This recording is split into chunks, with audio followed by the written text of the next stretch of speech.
Hello, my loves. Welcome into this reading for those who have their moon in Gemini.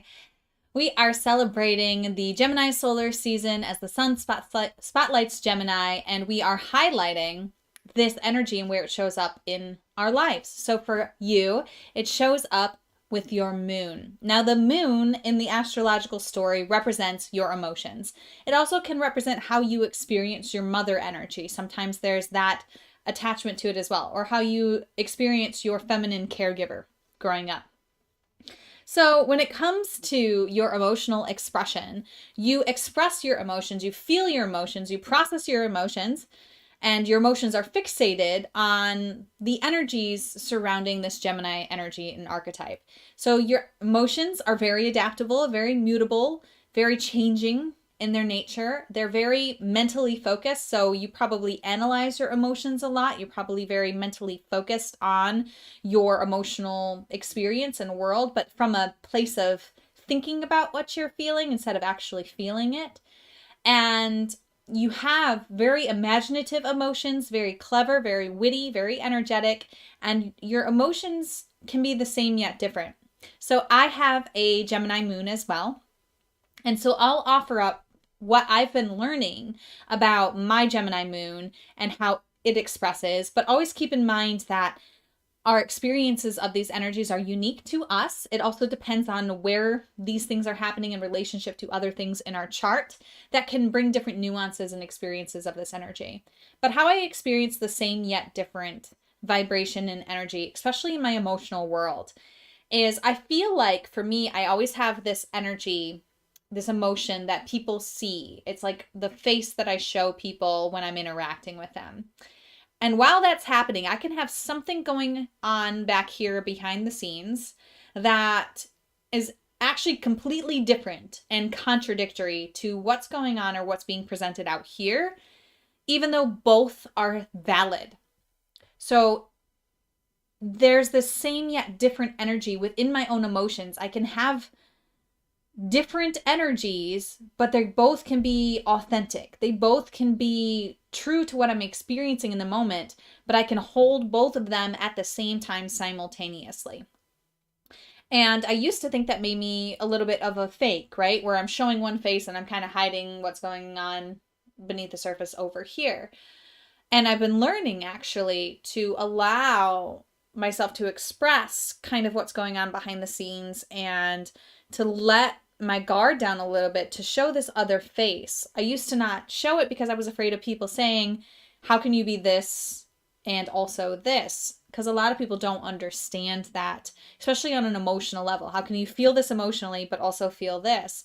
And it's just how me personally, I experience this Gemini moon, this Gemini emotions, this same yet different, holding two things, two sides of one story at the same time. And so my invitation for you is to check and see how the Gemini energy and vibration is expressing itself for you through your emotional world, through the emotional realm, how you are engaging with this energy and this archetype. There was one more thing that I wanted to add and I lost it and I'm stalling to see if it'll come back. It's gone.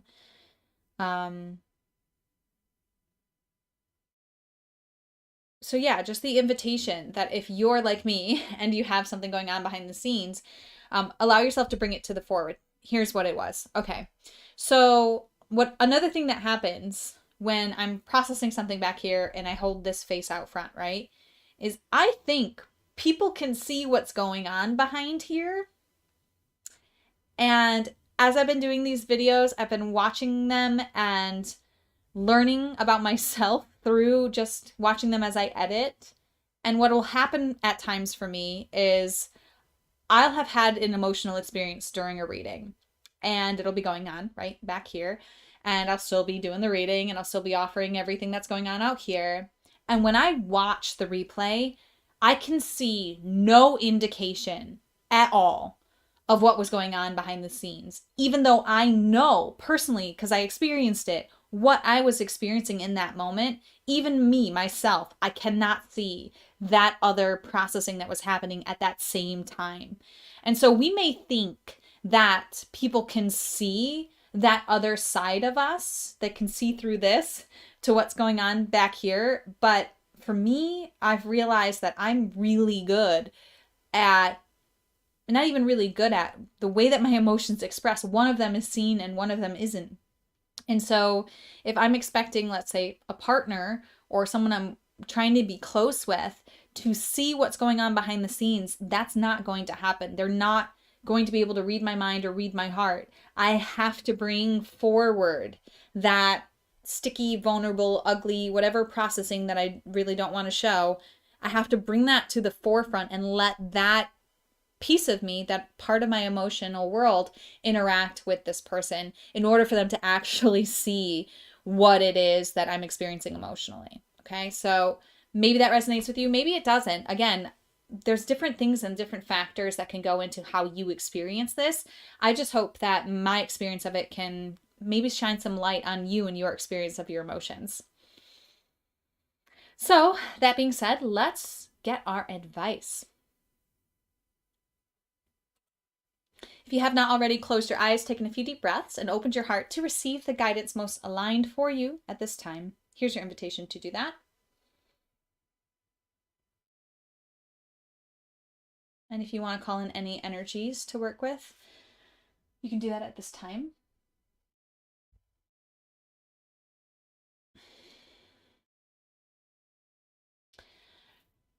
Remember that our intention for this reading is to show us what is in the mirror.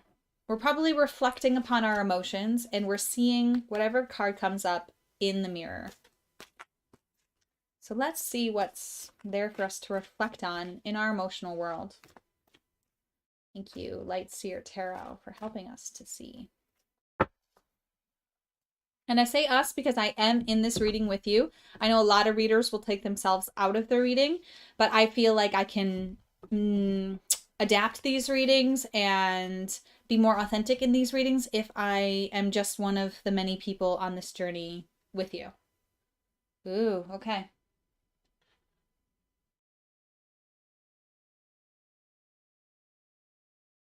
A Nine of Swords. So this energy talks about overthinking.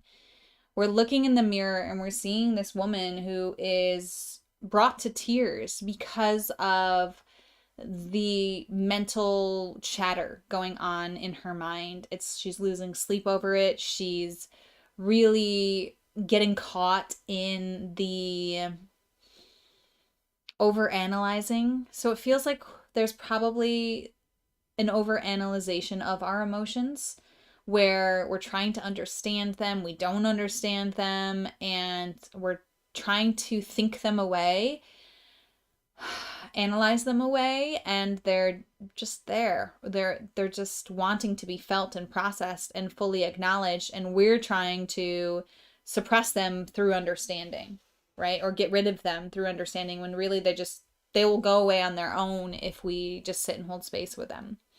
That's really what I'm feeling in the reflection here. You may also see other people in your life in this place.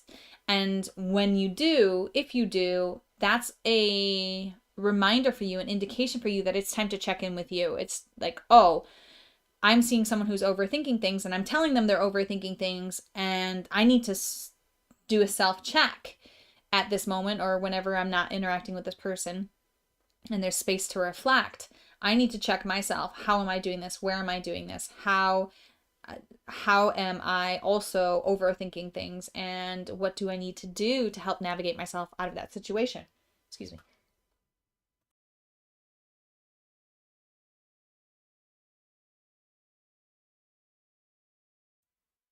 Wow, that was intense. I might have another one in there. I think I do. Hold on.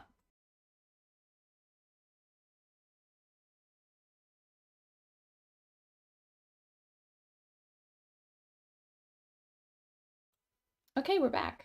I'm going to read from the deck and then I'm going to read the affirmation. What's keeping you up at night, sweet seer? This card suggests a time in your life when negative thoughts are gaining momentum and when you may find yourself expending too much energy worrying about the future. Perception is everything. So don't allow negative self-talk to trip you up. If a pessimistic mindset spirals wildly out of control, it can lead to anxiety, stress, or depression, even when your thoughts carry no truth. Are you imagining the worst instead of activating the best? Flip your perspective and send nurturing, loving thoughts to the situation to overcome any disturbing thoughts. Look to the light in your situation and notice that even the tiniest window of brightness can keep fear at bay. Use your light to expose the illusions and worries and allow worries to dissipate and soften as your bad dreams are illuminated for what they really are. Here's an affirmation to help us with this.